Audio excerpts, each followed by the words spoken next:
Sejam todos bem-vindos à nossa quinta aula do curso de ensino de astronomia do ABC. Meu nome é Vinícius Antunes de Proença, eu serei o professor dessa aula.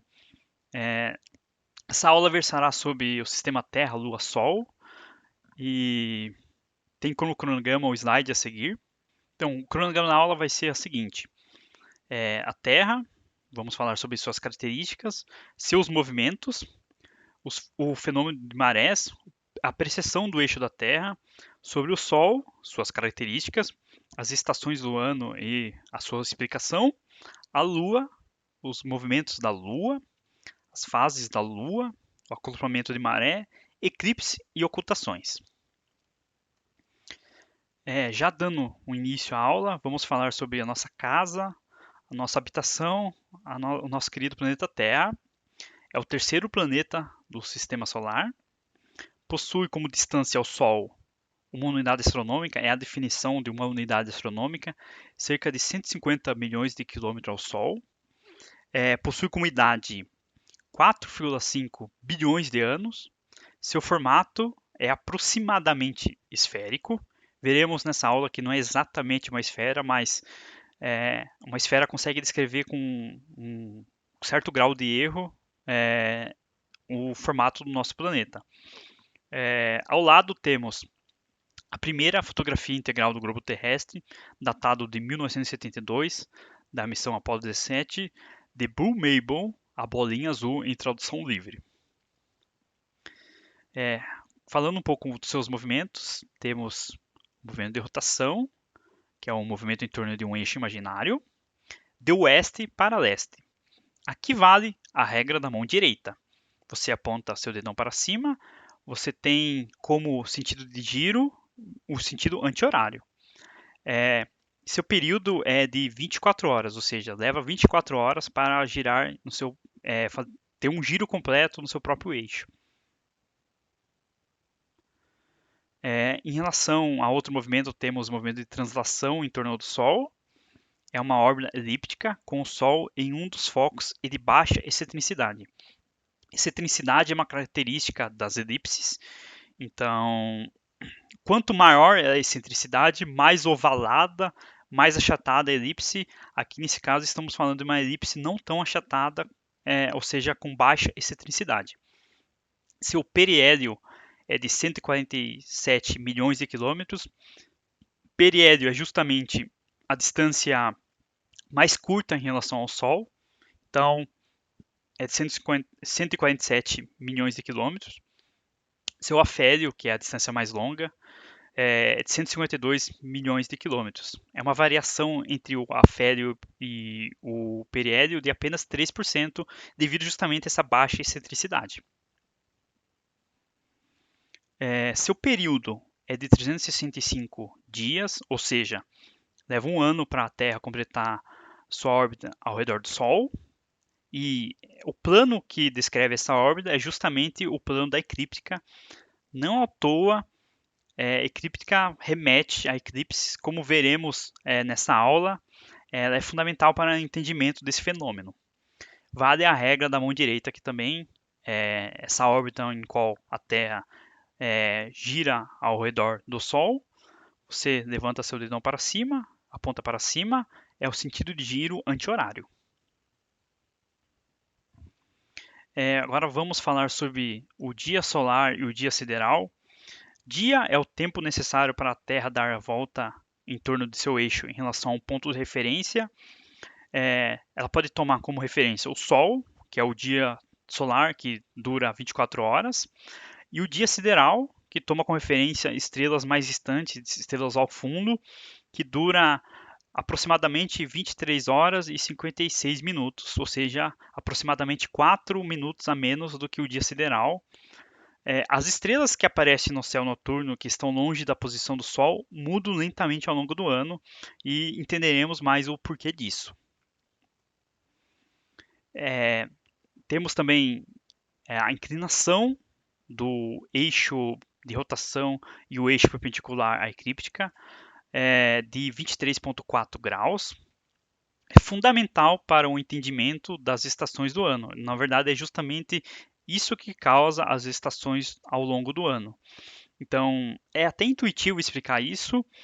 Se esse eixo de rotação da Terra fosse coincidente com o eixo perpendicular à eclíptica, tanto o hemisfério norte quanto o sul receberiam a mesma quantidade de luz ao longo do ano, ou seja, teríamos dias e noites com o mesmo tempo e a insolação seria igual, então não haveria formação de estações ao longo do ano.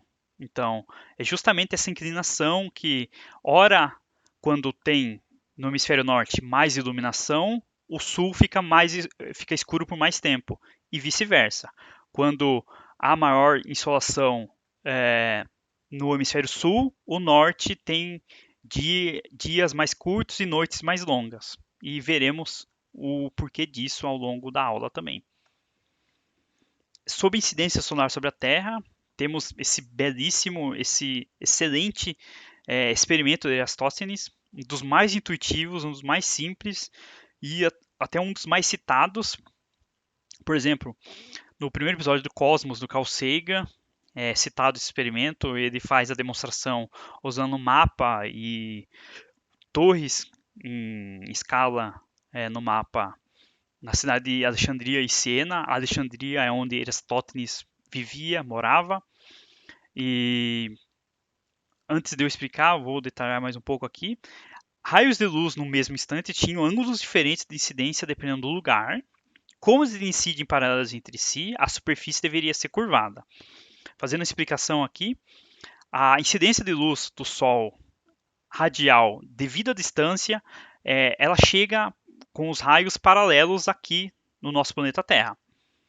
Mas, quando nós medimos em locais diferentes, locais mais distantes, a formação de ângulo em relação a esses raios, então há a formação de sombras com comprimentos diferentes, e como o experimento de Eratosthenes relatou, no determinado dia e horário do ano, em Siena não havia formação de sombra, ou seja, os raios eram perpendiculares com seu ângulo de incidência ao solo, então não havia a formação de sombra, os raios eram perpendiculares, e enquanto que no mesmo período, no mesmo momento, em Alexandria havia um ângulo de aproximadamente 7,2 graus.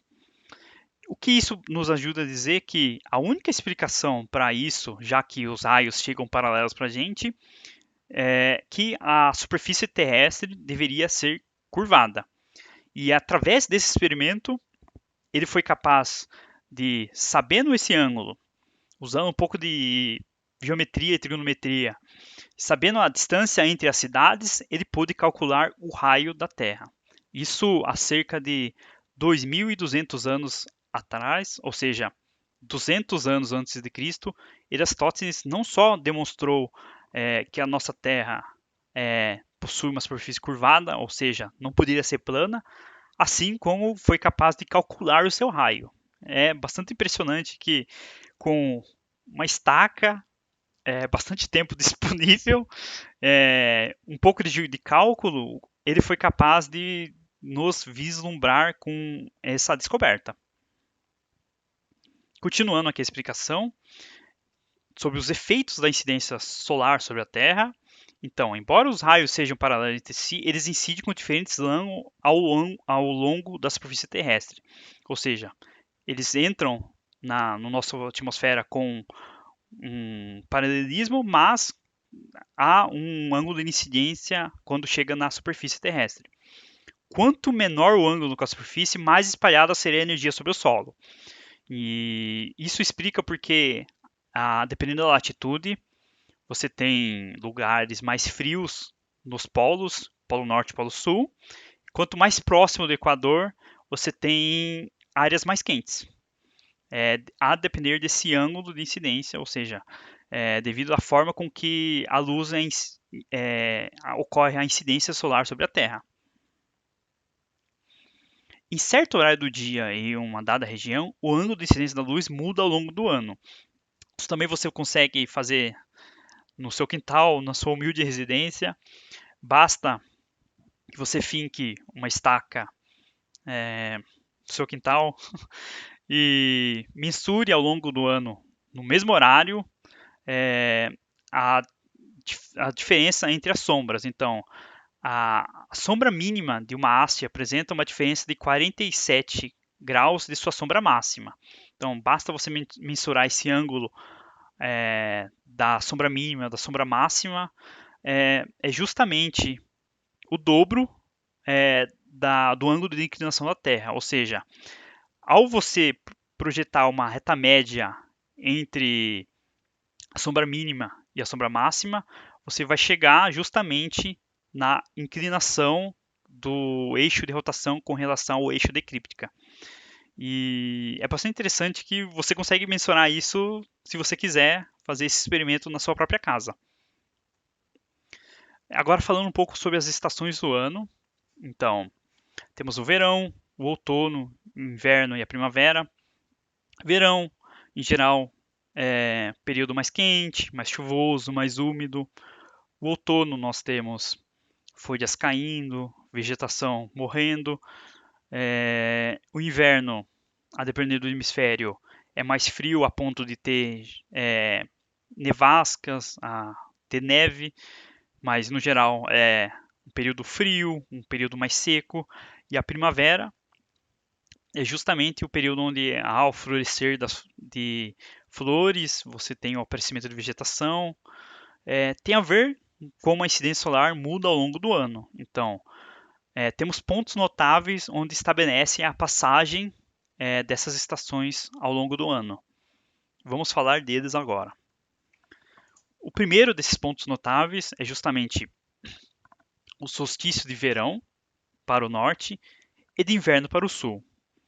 Próximo ao dia 21 de junho, marca o início do verão para o hemisfério norte e o início do inverno para o hemisfério sul. E o hemisfério norte recebe a maior parcela de luz, ou seja, tem dias mais longos. O hemisfério sul recebe a menor parcela de luz, ou seja, noites mais longas. Temos como segundo ponto notável o equinócio de outono para o norte e de primavera para o sul, próximo ao dia 21 de setembro. Marca o início do outono para o hemisfério norte e o início da primavera para o hemisfério sul. Aqui nós temos dias e noites com a mesma duração, ou seja, o norte e o sul recebem a mesma quantidade de luz. Se não houvesse inclinação do nosso eixo de rotação, o ano todo seria basicamente assim. Então não haveria as formações de estações, seria estável em relação como são os equinócios. O solstício de inverno para o norte e de verão para o sul é próximo ao dia 21 de dezembro, marca o início do inverno para o hemisfério norte e o início do verão para o hemisfério sul. O hemisfério sul recebe a maior parcela de luz, dias mais longos, e o hemisfério norte recebe a menor parcela de luz, noites mais longas. Ou seja, a gente tem o inverso do outro solstício. E, para finalizar, nós temos o equinócio de primavera para o norte e de outono para o sul. É próximo ao dia 21 de março, marca o início da primavera para o hemisfério norte e o início do outono para o hemisfério sul. O hemisfério norte e sul recebem a mesma quantidade de luz e o dia e a noite possuem a mesma duração. É interessante que, no geral, a passagem de equinócios de primavera, por exemplo, em várias culturas tem alguns ritos festivos, porque primavera é atrelado a um período mais de fartura em relação à agricultura, então é um período de colheitas. E, por exemplo, Suécia, Finlândia, culturas que pejorativamente são chamadas de culturas pagãs, você tem aqueles ritos como Midsummer ou Midsommar, que é bem característico, com flores em adornos, roupas brancas. Assim como um solstício, por exemplo, o solstício de inverno, nós temos culturas com Natal, culturas no geral influenciadas, que influenciaram, na verdade, o cristianismo. É bem interessante porque justamente A astrologia aqui se confundia com a astronomia no sentido de que tinha um papel justamente de representar passagens ao longo do ano em relação à agricultura e é, isso seria um descritivo dessas estações ao longo do ano, ao longo do período da nossa história. A variação da distribuição da luz na Terra ao longo do ano, nós temos aqui no GIF ao lado. Em regiões próximas aos polos, nós temos a noite polar e o sol da meia-noite. Assim como enquanto tem um equinócio num hemisfério, no outro tem outro equinócio, ou seja, enquanto num hemisfério é primavera, o outro é outono, assim como em um hemisfério nós temos verão e do outro temos inverno. Aqui, enquanto há o fenômeno de noite polar, por exemplo, no norte, ao sul nós temos o sol da meia-noite. A noite polar é uma noite mais alongada, uma noite mais próxima de 24 horas, enquanto o sol da meia-noite é justamente o contrário. Então nós temos uns dias mais alongados. São justamente próximos a solstícios. Então, quando está ocorrendo isso no Círculo Polar Ártico Norte, nós temos isso ocorrendo, por exemplo, à noite polar, e enquanto do outro lado, no Círculo Polar Sul, nós temos o Sol da meia-noite, e vice-versa.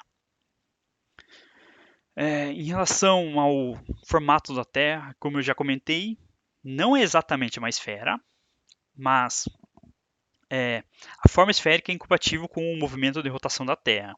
Como o GIF demonstra ao lado, devido à força centrífuga, há um ligeiro achatamento nos polos. A força centrífuga é máxima no Equador e nos polos é mínima. Por isso, o ligeiro achatamento. A Terra é uma esfera achatada nos polos, ou uma elipsoide, e seu achatamento é de 0,3% apenas. Como eu comentei, como esse achatamento é pequeno, uma esfera não está tão errada assim, mas não é exatamente uma esfera.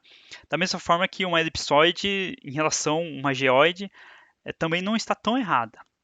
Devido às forças gravitacionais diferenciais, nós temos esse achatamento que descreve uma elipsoide.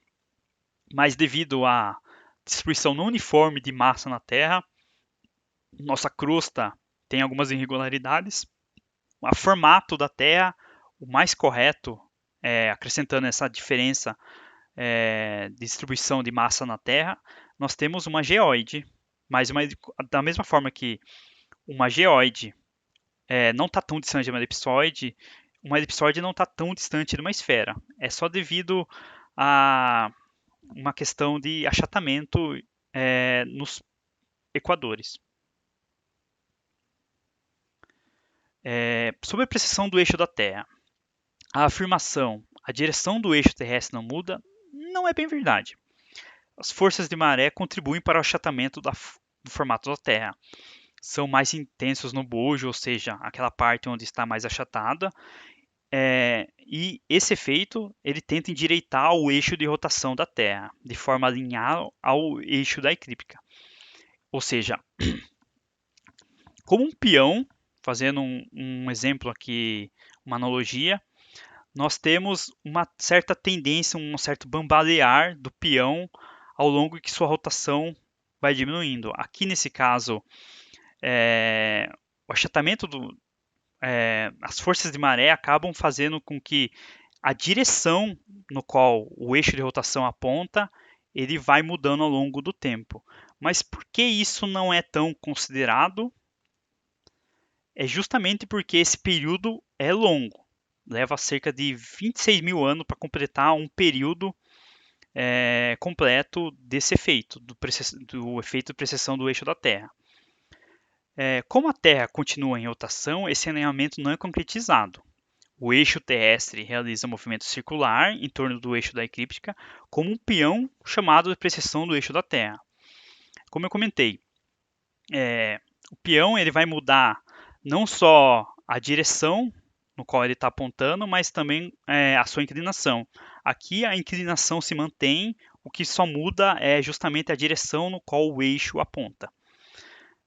Seus efeitos, como eu também já comentei, eles não são sentidos em pouco tempo, então leva séculos, milênios para ter completamente o efeito do seu período. Hoje, o eixo terrestre está apontado no norte para a estrela polar, então nosso eixo de rotação está apontado para polar, mas nem sempre foi assim. E daqui a aproximadamente 13 mil anos, ele está apontado para outra estrela, que é a estrela Vega. Com esse movimento de precessão do eixo de rotação na Terra, as constelações que formam o plano de fundo do céu mudam com o passar de muitos anos. Ou seja, isso é um bom exemplo para demonstrar que a astrologia está desatualizada em relação à astronomia, dado que o zodíaco, as constelações são fixos na astrologia, enquanto na astronomia isso não é verdade. Com esse efeito de precessão no eixo da Terra, o nosso céu noturno varia com esse período de 26 mil anos. E além disso, é claro, também a diferença do fato de que, por exemplo, nós temos constelações que não são consideradas nos zodíacos, por exemplo, a Delfíaco ou de Serpentário. Isso até faz sentido histórico, porque a astrologia, como eu comentei, tinha um significado mais atrelado a estações do ano e momentos da Terra, como colheitas, como momentos da agricultura. Então, delimitar 12 zodíacos fazia sentido para delimitar 12 períodos do ano no qual era relevante para aquele período. Mas, novamente, não tem nenhum caráter preditivo mais astrologia, como nunca teve, da mesma forma que está desatualizado com a astronomia. Agora, falando um pouco sobre o Sol e suas características, o Sol possui 99,8% de toda a massa do nosso sistema solar, ou seja, de todos os planetas, de todos os corpos que possuem o nosso sistema solar, o Sol ocupa 99,8% de toda a massa. Então, a gigantesca parcela da massa do nosso sistema está sendo ocupada pelo Sol. O Sol é uma estrela, isto é, ele é uma bola de plasma barra gás, constituída basicamente de 92,1% de hidrogênio e 7,8% de hélio. Ele é mantido íntegro pela sua própria gravidade. Caso você queira saber mais sobre estrelas e caso você queira saber exatamente mais sobre o Sol, teremos 2 aulas de estrelas e teríamos uma aula específica para o Sol. Então, nós falaremos mais de características gerais e não específicas do nosso astro. Agora falando um pouco de características gerais da Lua, é o único satélite natural da Terra.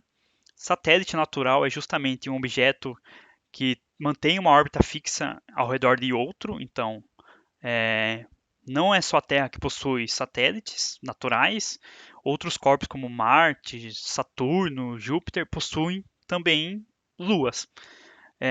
Seu formato é esférico, não tem luz própria como o planeta Terra, sua distância à Terra é de 384 mil quilômetros, ela tem um movimento de rotação em torno de um eixo próprio e movimento de órbita ao redor da Terra.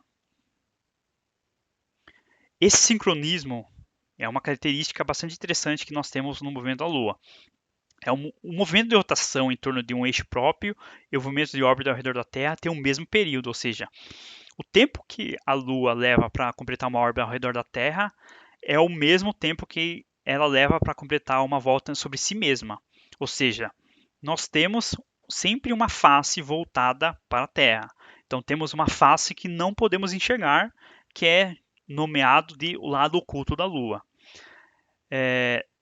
Na verdade, não há um lado oculto no sentido de não ser iluminado. Acontece que nós não podemos ver daqui da Terra esse lado oculto. É somente isso. Não significa que há um lado escuro da Lua, como aquela capa de um álbum do Pink Floyd, Dark Side of the Moon. E aqui ao lado nós temos a primeira fotografia feita pela humanidade, registrando o lado oculto da Lua pela sonda Luna 3, que é datado de 1959. É uma sonda soviética e foi a primeira vez que podemos vislumbrar esse lado oculto da Lua. E já mais recentemente, com a missão e sonda Chang'e 4, que é uma sonda chinesa, ela carrega instrumentos consigo para analisar a geologia de uma região nunca explorada antes e conduzir experimentos biológicos. É bastante interessante do ponto de vista astronômico não estudar só o lado oculto da Lua, mas sua posição privilegiada acaba por facilitar alguns experimentos de radioastronomia de baixa frequência. Então, por exemplo, para estudar alguns objetos mais distantes, como buracos negros, estrelas, galáxias mais distantes, e essa radioastronomia de baixa frequência, infelizmente, ela é bastante difícil de ser executada daqui da Terra devido a essa interferência eletromagnética que nós temos por vários aparelhos, enfim, pelo uso da eletricidade que nós temos aqui na Terra. Então, essa posição privilegiada do lado oculto acaba facilitando isso para os estudos de radioastronomia. Sem contar que nós podemos entender mais a formação geológica da Lua, porque no lado oculto tem algumas crateras, alguns choques de meteoros que nós não podemos enxergar aqui da Terra. Então, ou precisa de um satélite para isso, ou precisamos, no caso, de uma missão como uma sonda ou um rover, como a lançada pela Chang'e 4. E essa imagem ao lado aqui, temos as imagens do rover Yutu 2 da missão Chang'e 4. Recentemente até teve uma curiosidade que cerca de alguns meses atrás ela detectou supostamente o objeto com alguns ângulos retos. E para quem gosta, para quem é uma curiosidade, para quem é fã do Arthur C. Clarke, poderia brincar, isso obviamente é uma brincadeira, que era um monolito como de 2001, Odisseia no Espaço. Mas ao se aproximar do objeto, se tratava apenas de um erro de medição dado a distância, era apenas uma pedra como qualquer outra. Mas fica aí como curiosidade para quem gosta de ficção científica que ocorreu esse caos recentemente na astronomia. Seu plano de órbita, o plano da órbita lunar, é inclinado em 5% com relação à eclíptica. É relevante dizer isso porque, como veremos no momento de falar sobre eclipses, se não houvesse essa inclinação em relação à eclíptica, veríamos praticamente quase que mensalmente eclipses, mas infelizmente essa inclinação dificulta um pouco para que isso ocorra. Então, torna fenômenos como eclipses bem mais raros, bem mais difíceis de ocorrerem. Agora falando um pouco sobre as fases.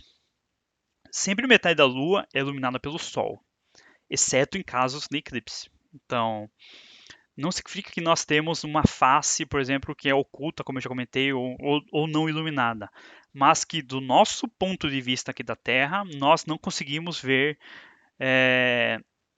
justamente essa face sempre iluminada. Como tem o sincronismo dos períodos, a face, o que nós vemos aqui no nosso ponto de vista, é justamente a variação da iluminação da Lua, normalmente, e como essa face é fixa, ela é completamente encoberta, dado alguns períodos. As fases são resultado da mudança de centro de luz sobre a porção visível. Fases notáveis disso são a lua nova, a quarto crescente, a lua cheia, a quarto minguante. Podemos dizer que há infinitas fases da lua, mas esses pontos notáveis nos ajudam a delimitar muito bem essas fases de transições. Então, a lua cheia é quando a nossa face visível, a face que está voltada para a Terra, está completamente iluminada. A quarto crescente é quando o lado direito está completamente iluminado. A lua nova é justamente com essa face visível ela está escurecida, e a quarta minguante é quando o lado esquerdo está iluminado. Agora nós vamos falar sobre marés vivas e marés mortas, como vamos ver sobre os fenômenos de marés. Quando um, a Lua está em alinhamento com o Sol, nós temos essas marés vivas, que são justamente essas marés de reforço. E não à toa, as marés dos mares estão relacionadas com isso, porque justamente nesses momentos é onde ocorre o aumento do nível do mar, e enquanto que as marés mortas são quando não há esse momento de alinhamento da Lua em relação ao Sol. Então, ela está no outro lado, ela não está alinhado. Então, nas fases de quarto minguante e quarto crescente, nós temos as marés mortas. E nas fases de lua nova e lua cheia, nós temos essas marés vivas. Só lembrando que as marés elas têm um efeito do outro lado. Então, tanto faz que se a lua está entre a Terra e o Sol ou ela está no extremo oposto. Então, basta haver o alinhamento que essa força acaba sendo reforçada pelo somatório da maré lunar com a maré solar. E o que são essas marés? São justamente forças gravitacionais diferenciais. Só relembrando sobre a gravitação universal, ela é dependente da massa dos seus corpos, tem essa constante universal que é Sg aqui, e pela distância. Então, ela dependendo do quadrado da distância. Então, corpos extensos, ou seja, corpos que não são pontiformes, como planetas, há a variação desse efeito da força gravitacional ao longo do corpo. Então, o equador do corpo, vamos pegar um exemplo como a Terra aqui, tem forças diferenciais em relação aos polos, tem seus componentes diferenciais. O efeito médio, a força gravitacional no ponto menos a força gravitacional do centro de massa. Ou seja, os polos sofrem menos influência da força gravitacional do que onde essa distância é mais próxima do outro corpo, no caso a Lua aqui, do que é o Equador. Então, o Equador ele sente mais os efeitos das marés do que os polos, devido a justamente essa diferença de gravidade, essa força gravitacional devido à distância. As forças de maré provocadas pela Lua sobre a Terra nas direções de frente e contrária à Lua. Então, não é justamente só a face que é voltada para a Lua, mas o seu oposto. O efeito é a variação no nível do mar ao longo do dia, e o Sol também provoca as chamadas marés solares. São menos intensas que as lunares. Então, a redução desse efeito é na ordem de cúbica. Então, a distância ao cubo é onde tem queda desse efeito. Então, por isso que nós sentimos muito mais as marés lunares do que as marés solares. Novamente a figura ao lado ali para exemplificar. As forças de maré acontecem também na Lua. Então, cerca de 20 vezes mais intensas do que as forças de maré na Terra, devido àquela questão de proporcionalidade entre as massas na lei de gravitação universal. E também como derivado da terceira lei de Newton, né? Então, ação e reação. Da mesma forma que essa força é aplicada sobre nosso planeta, a Lua também sofre com as forças de maré. E temos uma maior elevação da crosta lunar. No passado, a Lua não tinha seu movimento sincronizado. É justamente a maré que causou a redução da sua rotação. O período de rotação era menor do que o da órbita. E os bojos formados pela elevação da crosta, a maré achata essa crosta no Equador, acabava causando um atrito, uma fricção pelo arrastar da rotação lunar, e com o tempo houve um freamento da rotação. Então, a rotação não era sincronizada antes com o seu período de órbita ao redor da Terra, e com o tempo, esse freamento gerou essa face sempre voltada para nós. Isso leva, obviamente, muito tempo. Isso poderia até acontecer com a Terra, porque a Terra também sofre com as forças de maré. Por exemplo, nós, de um ponto de vista de um observador na Lua, ele vê todas as faces da Terra, ele não vê uma face sincronizada, porque não é um sincronismo, um acoplamento completo. Mas só não podemos ver isso, só não vamos poder ver isso devido que até lá, muito provavelmente, o Sol já vai ter virado uma gigante vermelha e não teremos essa oportunidade de ter esse sincronismo completo em relação aos períodos orbitais entre a Terra e a Lua. O efeito também acontece sobre a Terra, freando sua rotação, embora de maneira menos intensa, como eu comentei. A Terra não tem sempre a mesma face virada para a Lua, porque não é um sincronismo completo. O acoplamento de maré é atingido quando os dois corpos ficam com a mesma face voltada um para o outro, como exemplo Plutão e Caronte. O freamento da Terra gera uma diminuição do momento angular do sistema. A conservação de momento ela não é de um corpo ou outro, mas do sistema no qual ele está constituído. Então, para compensar, o raio da órbita lunar aumenta em 4% aproximadamente por ano. O momento angular total do sistema é conservado. Então, para compensar esse aumento, nós temos esse aumento do raio da órbita da Lua.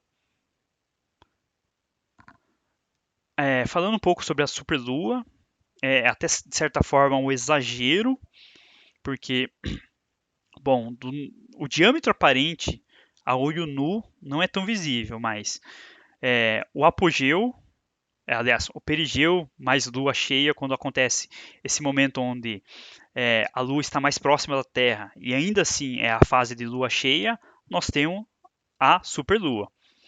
É um aumento um pouco menos de 5,5% do diâmetro aparente do disco lunar. A olho nu é praticamente difícil de ser percebido. Como nós vemos notícias por aí, e até um certo exagero, como eu comentei, seria como a gente pudesse ver uma lua grandona, uma lua cheia muito maior, mas na verdade é uma lua um pouco maior, uma lua cheia um pouco maior do que nós vemos normalmente. Se o perigeu é justamente essa distância menor da Lua em relação à Terra, é de 354 mil quilômetros aproximadamente. Seu apogeu é de 406 mil quilômetros aproximadamente. Agora vamos falar sobre um dos fenômenos mais interessantes da astronomia, que é justamente os fenômenos de eclipses e ocultações. Depende da sua posição relativa entre a Terra, a Lua e o Sol. Quando o corpo atravessa a sombra de outro, ocorre um eclipse e o outro objeto é o eclipsado. Eclipses lunares são visíveis em qualquer lugar da Terra desde que a Lua esteja acima do horizonte, ou seja, é um fenômeno absoluto, enquanto que os eclipses solares eles dependem da sua posição, aonde você está visualizando esse eclipse no planeta Terra. Por isso que se trata de uma ocultação. Quando um objeto ocultante se posiciona na frente do outro, o ocultado é uma ocultação. A ocultação do Sol pela Lua é comumente chamado de eclipse solar, e o fenômeno que depende de perspectiva e é só observável em relações específicas da Terra. Veremos que, dependendo da posição no qual você se encontra, se está na umbra ou na penumbra, você verá o eclipse de formas diferentes ou não verá o eclipse solar. Para ocorrer o eclipse, o eclipse lunar precisa da Lua estar aparente no horizonte, uma situação de lua cheia, a Terra bloqueia temporariamente a luz solar que incidiria sobre o disco lunar, a Lua no cruzamento entre o plano da eclíptica e o seu plano orbital. Então precisamos de toda essa configuração para que ocorra um eclipse lunar. Em situações normais, o alinhamento não acontece por conta da inclinação da órbita lunar. Como eu comentei, aqueles 5% de inclinação da órbita lunar, do plano da órbita lunar, em relação ao plano da eclíptica, ou seja, o plano no qual a Terra circunda o Sol, a Lua fica acima ou abaixo da sombra da Terra. Então, se não houvesse a inclinação, teríamos ao menos um eclipse lunar por mês. E como é um fenômeno absoluto, seria muito mais facilmente do que um eclipse solar. Os eclipses totais, a Lua entra completamente na umbra. Os eclipses parciais, a Lua entra somente parcialmente na umbra. Então, como a figura demonstra aqui, a sombra da Terra ela projeta sobre a Lua e ela oculta essa luz solar. Então, é um fenômeno absoluto. Durante o eclipse total, a Lua não fica absolutamente escura. Frequência da luz na faixa do vermelho, menos espalhadas em cores como azul, verde, enfim, conseguem passar pela atmosfera do nosso planeta e, por refração, atingem a luz eclipsada. Então, nós vemos essa lua de sangue, essa lua mais avermelhada, mas que não tem, na verdade, muito significado místico ou coisa do gênero, é só uma questão de refração da luz que atinge a lua eclipsada. Também temos os eclipses penumbrais, eles são bem menos visíveis. A lua penetra apenas na região da penumbra, permanecendo iluminada pelo sol. Os eclipses penumbrais são de difícil percepção, pois a diminuição do brilho não é muito grande. Então, como vemos aqui na imagem ao lado, é bem difícil de enxergar essa diminuição da iluminação da Lua. Então, são bem difíceis de serem visualizados. Agora, falando sobre os eclipses solares, quando a sombra da Lua é projetada sobre a Terra, ou seja, é uma ocultação. O eclipse solar total, as regiões da Terra atingidas pela umbra observam o Sol completamente ocultado. Então, a umbra é onde está totalmente escuro, a penumbra é onde há uma certa iluminação ainda. Como nesse eclipse total você está na região onde está a umbra, é como se tornasse noite em pleno dia. Você consegue observar planetas, consegue observar algumas estrelas e também consegue observar a corona solar, que é justamente uma das camadas que nós temos no Sol. E caso você tenha interesse, terá uma aula que abordará justamente essa corona solar, que é a aula no qual falaremos sobre o Sol. O eclipse solar parcial é quando você está visualizando, você está na região onde está a penumbra, somente parte do disco solar é ocultado pela Lua. Então é quando nós vemos parcialmente a ocultação sobre a Lua. O dia permanece claro, então não é como o eclipse solar total, onde o dia praticamente vira noite. É um fenômeno restrito à região atingida pela sombra da Lua, como a figura demonstra aqui. Aonde está mais claro a sombra aqui é onde você tem um eclipse parcial, e aonde tem uma região mais escura, que é logo ao centro, é um eclipse total. A sombra caminha sobre a Terra conforme a Lua realiza seu movimento. Então, a sua duração máxima de um eclipse total é de aproximadamente 7,5 minutos. Então, é um pouco tempo para você observar um eclipse solar total. Um detalhe aqui que eu deixei aqui passar, eles são mais frequentes do que lunares, porém mais raros, dados que eles dependem da sua região para ser visualizado. Eles são mais difíceis de serem visualizados, mas não significa que eles sejam mais raros. O eclipse solar anular ou anelar, ele é justamente um eclipse onde você tem ainda um anel ao redor da ocultação. Ocorre quando a Lua encontra-se próximo do seu apogeu, ou seja, quando a Lua está numa distância mais longínqua da Terra. Como está mais distante da Terra, seu diâmetro aparente é menor, ou seja, como está mais distante da Terra a Lua, seu diâmetro não oculta totalmente o Sol. Sendo o diâmetro aparente da Lua menor que o do Sol, cerca de meio grau, ela não encobre totalmente o disco solar, então nós temos como resultado esse anel do Sol sobre a ocultação. Temos também os eclipses solares híbridos. Ocorre quando, dependendo do grau de inclinação da órbita lunar, em alguns lugares é um eclipse anular, em outros é um eclipse total. como vemos aqui, em relação à direção aqui da órbita, lembre-se, é um sentido anti-horário. Nos extremos aqui nós temos eclipses parciais e ao centro aqui temos um eclipse total. Então, dependendo do momento que você está vendo isso, você vê um eclipse anular, em outros um eclipse total.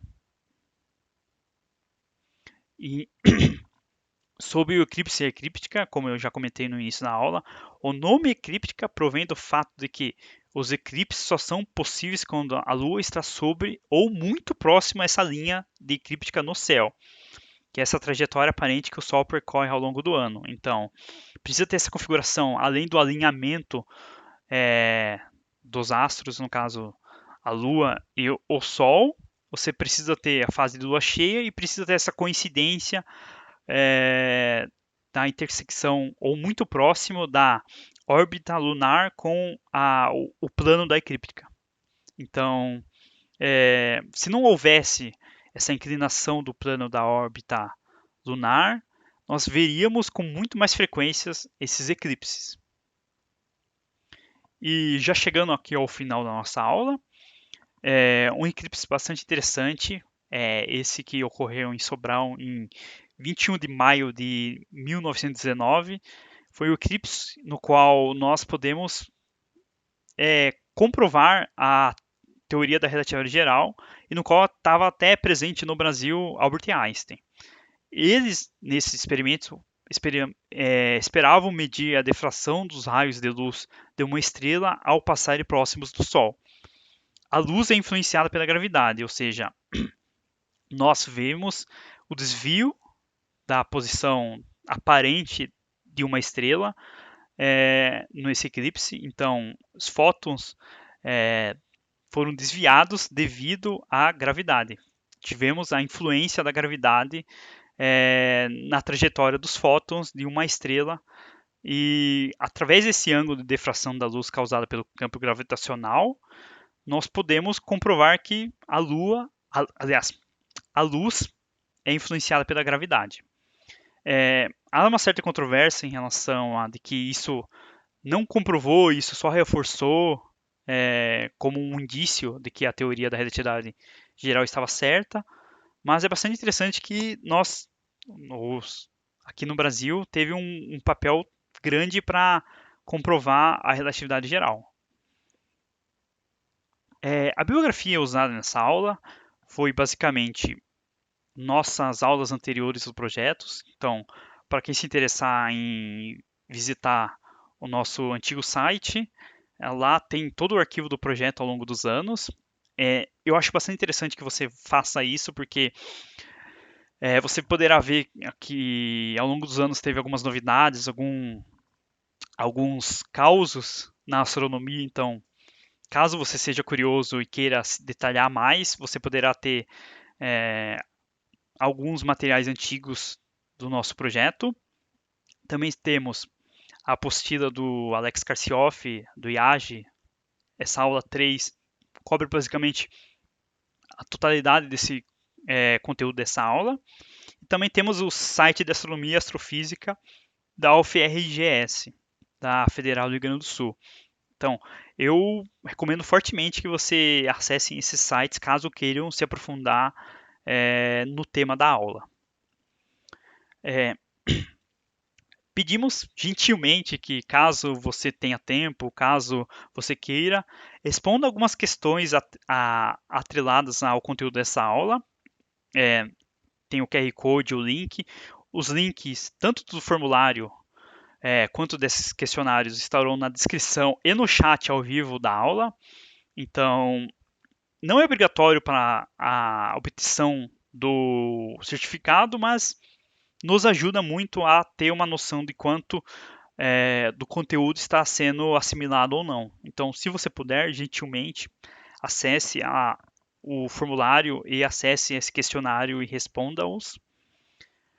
Para quem está inscrito no curso e quer pleitear um certificado, você precisa assinalar o formulário de presença. Ficará aqui por um período de alguns minutos, 30 minutos, enquanto eu respondo algumas questões do chat. Então, Você, caso queira um certificado, você precisa preencher esse formulário. Novamente, só reforçando, vai ter aqui na descrição e também no chat ao vivo da aula. Então, muito obrigado de qualquer forma por chegar ao final dessa aula. Nós agradecemos muito. Tem alguma dúvida? Ficou algum questionamento? Pode nos contatar nas redes sociais, temos Facebook, temos Instagram. Se você quiser, você pode perguntar nos comentários do vídeo ou no chat da aula ao vivo. Se gostou da aula, curta, compartilhe e esperamos de verdade que você tenha gostado, que você assistam as outras aulas do nosso curso. E se tiver alguma crítica, sugestão, também pode comentar, pode nos procurar. Muito obrigado por chegar até o final dessa aula e um abraço a todos, tá?